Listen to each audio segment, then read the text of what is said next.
মসজিদে হারাম থেকে মসজিদে আকসা পর্যন্ত বন্ধুরে ভ্রমণ করায় নিয়ে গেল স্পেশাল প্রাইভেট কার বুরাক দিয়া।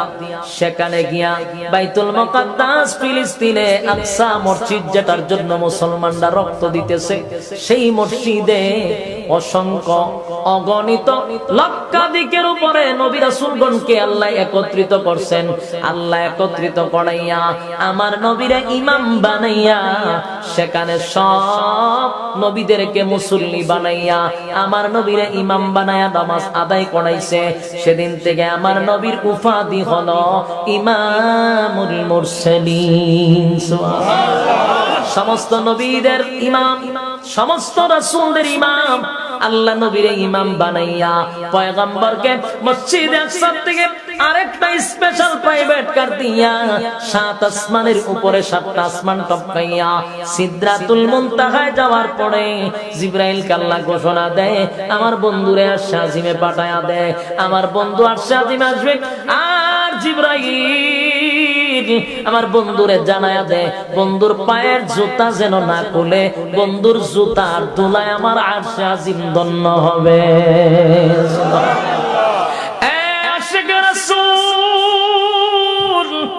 শানে রাসূল কারে কয় ভালো কইরা শুনেন।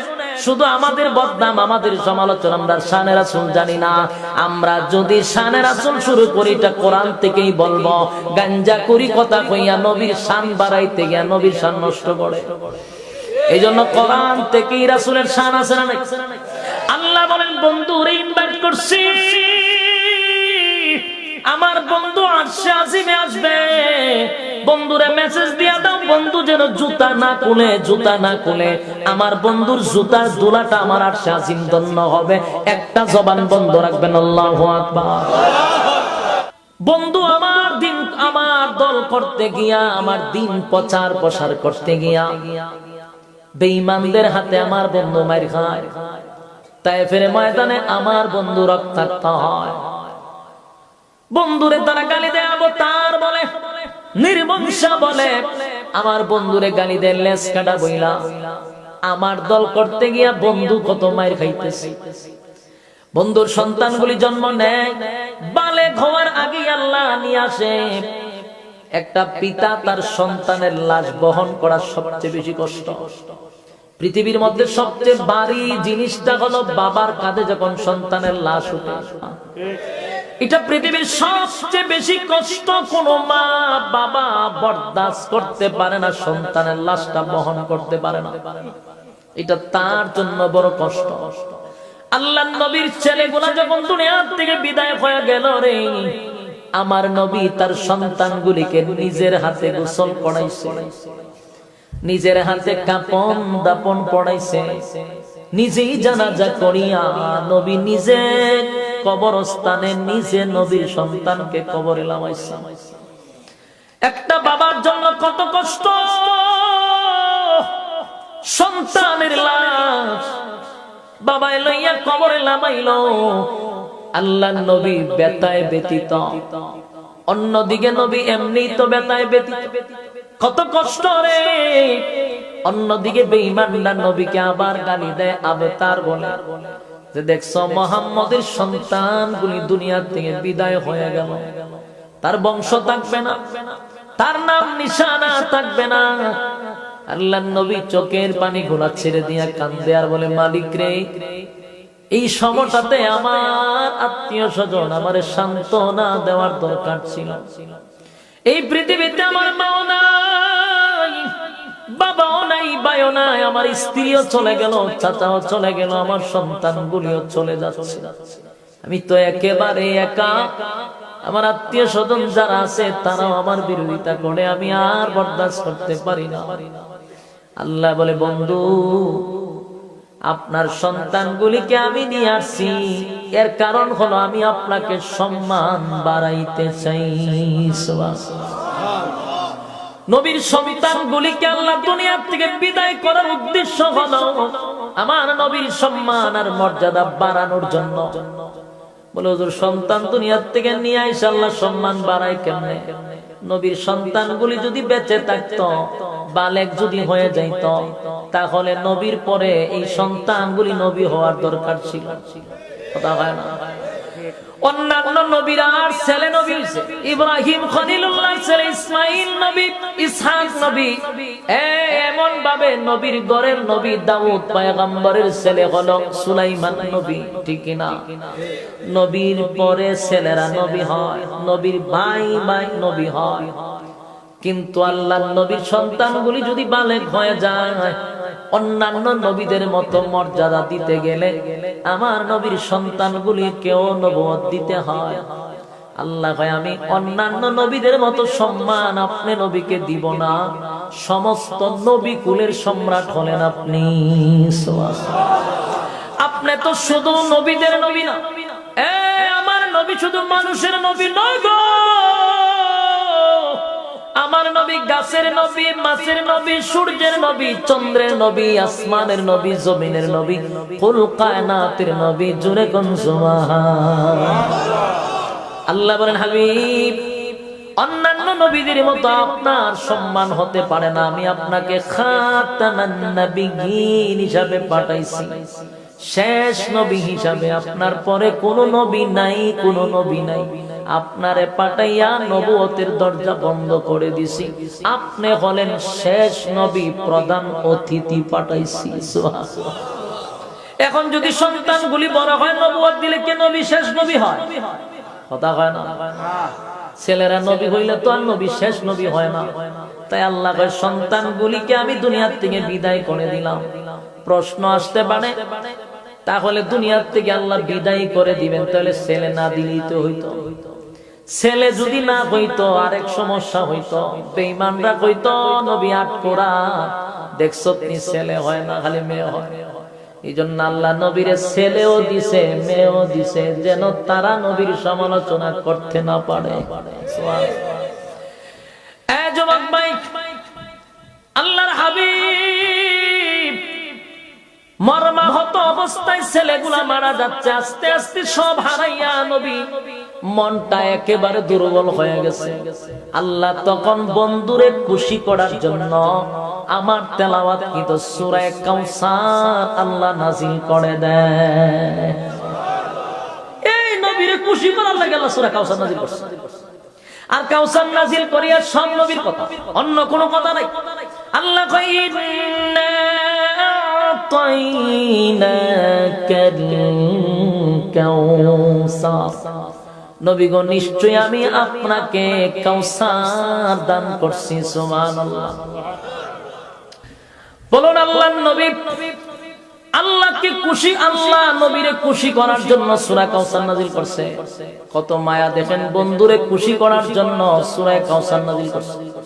নাযিল করে কয় ইন্না আতাইনাকাল কাউসার, নবী গো আমি আপনাকে কাউসার দান করছি যদি আপনার সন্তানগুলিকে আমি নিয়ে আসছি।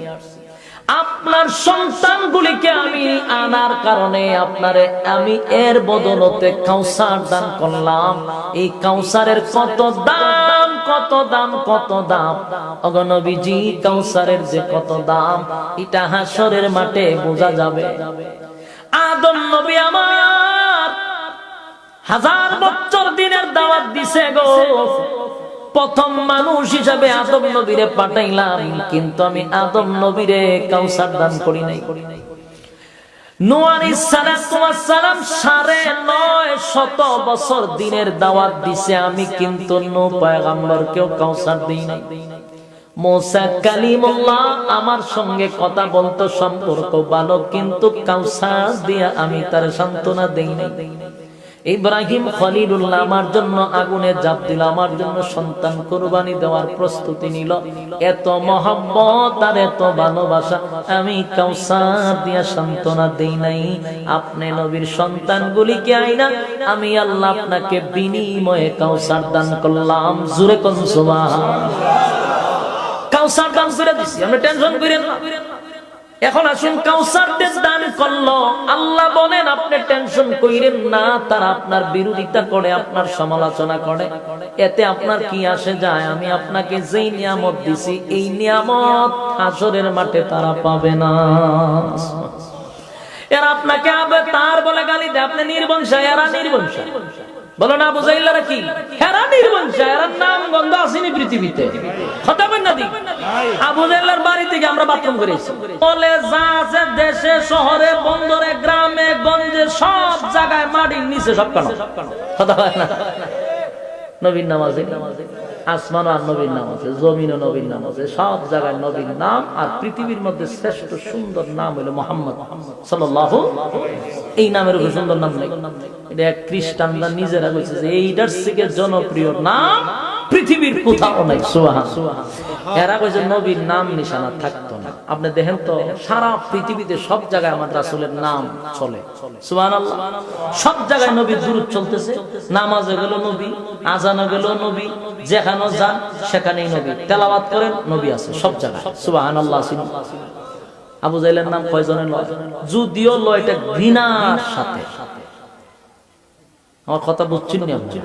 বুঝলে কি তা কও, হ্যাঁ কও, হয় হ্যাঁ কন না না কন, একটা তো কইতে হবে। আবু জাহেলের নাম কি সম্মানের সাথে লওয়া হয় না ঘৃণার সাথে? ঘৃণা। আর রাসূলের নাম নিলে আমরা সাল্লাল্লাহু আলাইহি ওয়াসাল্লাম রাসূলের সাথে সাথে সাথে দুরূদ শরীফ পাঠ করি, সুবহানাল্লাহ। আল্লাহ কয় ইন্না শানিআকা হুয়াল আবতার, নিশ্চয় তারা আবতার, তারা নির্বংশ, তারা লেজ কাটা। কথা কোন ঠিক নেই? আপনাকে তারা আবেতার বলে, আপনি আবেতার না, তারা নির্বংশ, তারা লেজ কাটা, আপনি লেজ কাটা না গো নবী। কিন্তু দেখবেন একটা মানুষ যদি একজনকে গিফট করে বলে আপনারে আমি একটা আইফোন দিব, মনে করেন আমেরিকার থেকে একজন আপনার ফোন দিল, হুজুর আপনার একটা আইফোন আছে, আপনারে দিব আমি।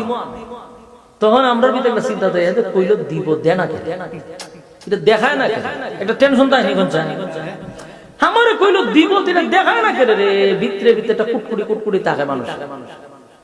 আল্লাহর রাসূলকে আল্লাহ কয় আপনারা আমি কাউসার দান করুন, ওন কাউসার দান করুন কইছে, এটা তো দেখাইছে না, ওন ভিতরেটা কুটকুটি তো থাকবো, তে আমারও তো কইলো দিব, দেখাইলে ভালো আছে। এই কথাটুকু রাসূলের ভিতরে আনতে দেন, আল্লাহ আপনি টেনশন করেন না, আমি কইছি দিমু, আর এটা আপনারা দেখাবো না হইতে পারে, আপনারা আমি দিমু যে এটা আপনারা সচক্ষে দেখাইছে। সুবহানাল্লাহ।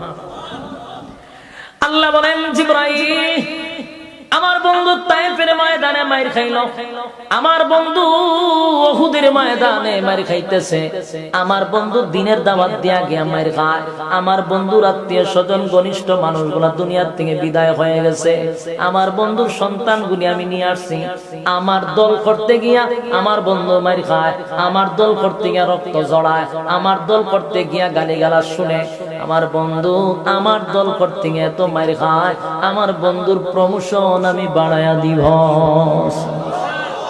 দুনিয়াতে কেউ দল করলে, দল ক্ষমতায় গেলে তারে আমেরিকা পাঠায়, কানাডায় পাঠায়, বিভিন্ন দেশে পাঠায়, তুমি একটু ভ্রমণ করে তোমার মনটা ফ্রেশ থাকবে। কথা বল না দিক হয় মিয়া গুতা দিয়া খোল না করে, কথা বল না বলুন। দল করলে পরে ক্ষমতা পাইলে কই পাঠায়, আমেরিকা পাঠায়, কানাডা পাঠায়, বিভিন্ন উন্নত দেশগুলা কাতারে পাঠায়, ওমানে পাঠায়, হ্যাঁ কুয়েতে পাঠায়। কয়েকটা কাজ করেন, আপনার দেশটা ভ্রমণ করে, আপনার মনটা ফ্রেশ হইব, তুমি যে কষ্ট করছেন একটু ভ্রমণ করে আসে। তাহলে কেউ যদি দল করে, দলের জন্য কিছু করলে তারে ভ্রমণে পাঠাইয়া তারে আনন্দ দেওয়ার জন্য তার দলে খরচ করে। আল্লাহ বলেন আমার বন্ধু আমার দলের জন্য আমার দিন প্রচার করতে গিয়ে মাইর খায়, আমার বন্ধু গালি শুনে, আমি আমার বন্ধুরে ভ্রমণ করাবো। আপনার এলাকা সুবহানাল্লাহ আসেনি? আচ্ছা আপনার সুবহানাল্লাহ কোন সময় কেউ মারা গেলে না ঠাডা বললে কইতিব, আমি তো জানি না, কিন্তু জীবন আইছি না তো কেমনে কমু। আমরা যদি যেখানে যেটা কইবার খর না, তো বোঝা গেল কোন অন্য কোনো কারণে সুবহানাল্লাহ কও না, এই কারণেই কও তো কইতিব, তো ঠেলায় ঠেলায় আপনারা হতেন ওয়াজ করো, আপনারা আওয়াজে আমারও ওয়াজ করতাম, যে মনে হইতো যে কোনো রকম বালিশ লে কমাই থাকতাম। বক্তা ওয়াজ করলে বক্তা শরীরে তেল ওঠে না, কেমনে ওয়াজ করো, যে মুসল্লি বুঝলে গুতাইতে গুতাইতে এবারে আমি ওয়াজ শেষ করাম, শুরু থেকে গুতানি শুরু করছি। সুবহানাল্লাহ বলার দরকার আছে নি, কইলে কি গুণ হইব? আপনারা সুবহানাল্লাহ জি কর না, ঘটনা আমরা আওয়াজ দিলে আমি বুঝি যে আমার কথা বুঝছে, আর একবার যে চোখটা হ্যান বুঝছি যে আমার কথা বুঝে না, তখন আরেকটা কথা বলার আগ্রহ তৈরি হয় না। এটি হলো মূল উদ্দেশ্য। আল্লাহ কয় দেশের রাজনীতি কইরা দলের জন্য মায়ের হেলে আর দেশ ভ্রমণ করা, আর আমার বন্ধু আমার দল করছে, আমি তার দেশে ভ্রমণ করাবো না, আমি দুনিয়ার কোথাও আমার বন্ধুকে ভ্রমণ করার জন্য পাঠাবো না, আমি 7 আসমান টপকাই আসমানের উপরে ভ্রমণ করাবো। আমার বন্ধু আমার জন্য মায়ের খাইছে, আমার বন্ধুরে দুনিয়ার কোথাও আমি ভ্রমণ করাবো না, আমার বন্ধুরে আমি ইনভাইট করলাম, বন্ধুর সঙ্গে আমার সাক্ষাৎ হবে, বন্ধুর সঙ্গে আমার সাক্ষাৎ হবে। এই জন্য জিবরাইলকে পাঠায়া বলে আমার বন্ধুরে আমার কাছে নিয়ে আসবি, বন্ধুরে আমি দুনিয়ার কোথাও পাঠাবো না, আমি 7 আসমানে উঠাইয়া আমার সৃষ্টি জগৎ আমার বন্ধুরে ঘুরাইয়া দেখাবো। সুবহানাল্লাহ সুবহানাল্লাযী আসরা বিআবদিহি লাইলান মিনাল মাসজিদিল হারাম, মসজিদে হারাম থেকে মসজিদে আকসা পর্যন্ত বন্ধুরে ভ্রমণ করায় নিয়ে গেল স্পেশাল প্রাইভেট কার বুরাক দিয়া। সেখানে গিয়া বাইতুল মুকাদ্দাস ফিলিস্তিনে আকসা মসজিদ যেটার জন্য মুসলমানরা রক্ত দিতেছে, সেই মসজিদে অসংখ্য অগণিত লক্ষাধিকের উপরে নবী রাসূলগণকে আল্লাহ একত্রিত করছেন। আল্লাহ একত্রিত করাইয়া আমার নবীরে ইমাম বানাইয়া সেখানে সব নবীদের মুসল্লি বানাইয়া আমার নবীরে ইমাম বানাইয়া নামাজ আদায় করাইছে। সেদিন থেকে আমার নবীর উপাধি হলো ইমামুল মুরসালিন। সমস্ত নবীদের ইমাম, সমস্ত রাসূলদের ইমাম, আল্লাহ নবীরে ইমাম বানাইয়া পয়গম্বরকে মসজিদে আকসা থেকে আরেকটা স্পেশাল প্রাইভেট কার দিয়া 7 আসমানের উপরে 7টা আসমান টপকাইয়া সিদরাতুল মুনতাহায় যাওয়ার পরে জিবরাইলকে আল্লাহ ঘোষণা দেয় আমার বন্ধুরে আরশে আজিমে পাঠায়া দেয়। আমার বন্ধু আরশে আজিমে আসবে, আর জিবরাইল আমার বন্ধুরে জানায়া দেয় বন্ধুর পায়ের জুতা যেন না খুলে, বন্ধুর জুতার ধুলায় আমার আরশে আজিম ধন্য হবে।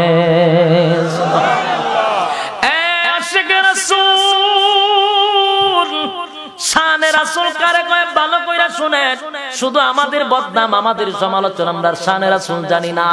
আমরা যদি শানে রাসূল শুরু করি এটা কোরআন থেকেই বলবো, গাঞ্জা করি কথা কইয়া নবীর শান বাড়াইতে গিয়া নবীর শান নষ্ট করে। এই জন্য কোরআন থেকেই রাসূলের শান আছে না নাই? আল্লাহ বলেন বন্ধুরে ইনভাইট করছি, আমার বন্ধু আরশে আজিমে আসবে, বন্ধুরে মেসেজ দিয়া দাও বন্ধু যেন জুতা না খুলে, জুতা না খুলে আমার বন্ধুর জুতার দুলাটা আমার আরশে আজিম ধন্য হবে। একটা জবান বন্ধ রাখবেন, আল্লাহু আকবার।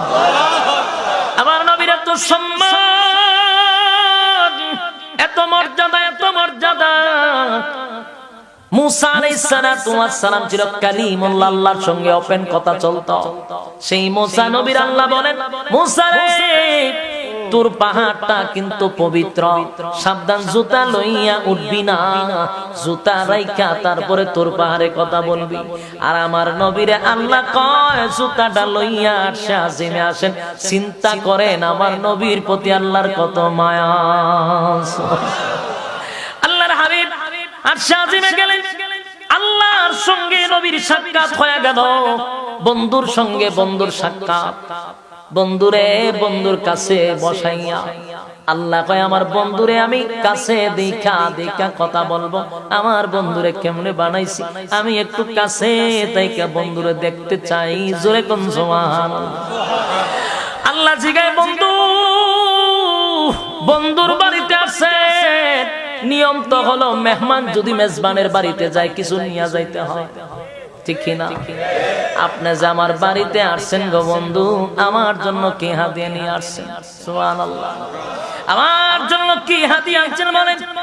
আল্লাহর নবী তখন বলেন আত্তাহিয়াতু লিল্লাহি ওয়াসসালাওয়াতু ওয়াত-তাইয়্যিবাত। সুবহানাল্লাহ।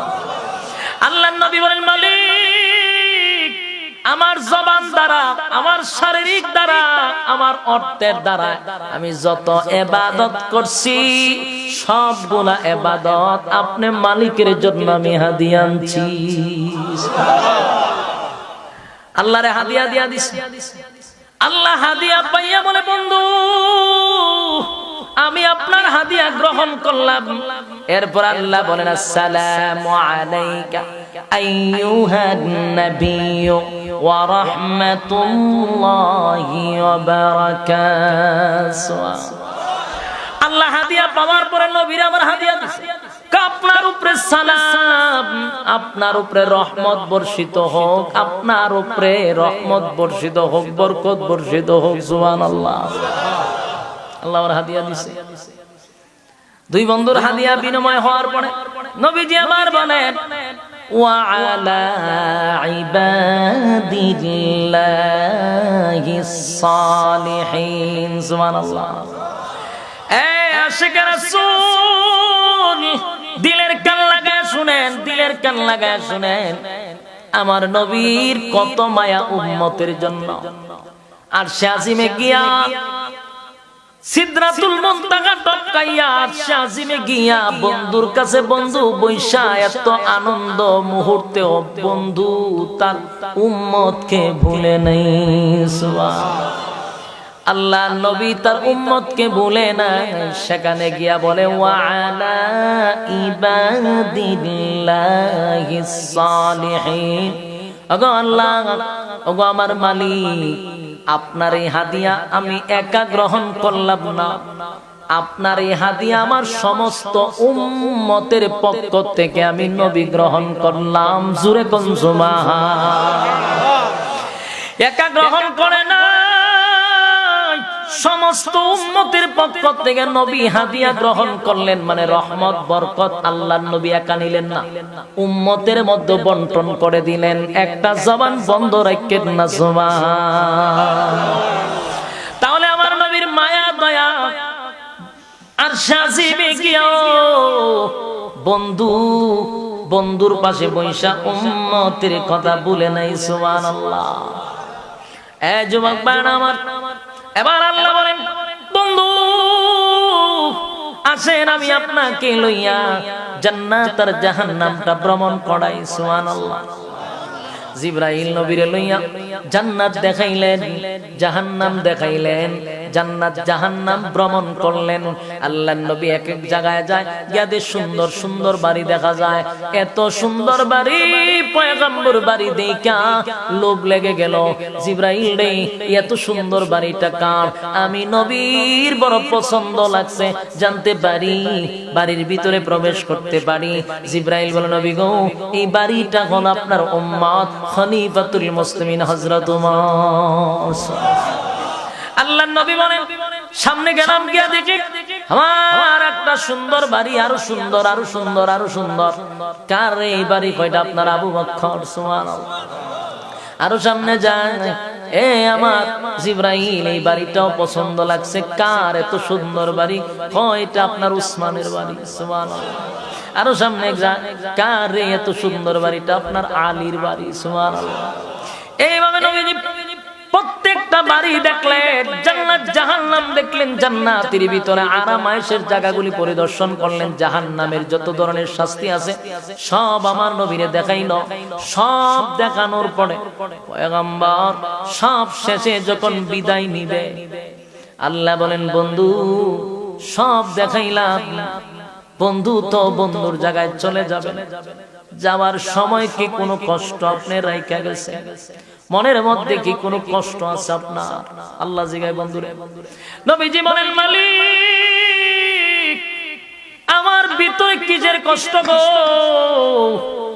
এত আনন্দ আমি কোথায় রাখবো? এত ভালোবাসা আমি কোথায় রাখবো? সাত আসমান টপকাইয়া আরশে আজিমে আইনা আপনার পাশে বসাই আমি কথা বললাম। এত নিয়ামত, এত সম্মান আর এত মর্যাদা কোথায় রাখবো? কোনো কষ্ট নাই, তবে ছোট্ট একটা ব্যথা লইয়া আমি দুনিয়ার মধ্যে যাব।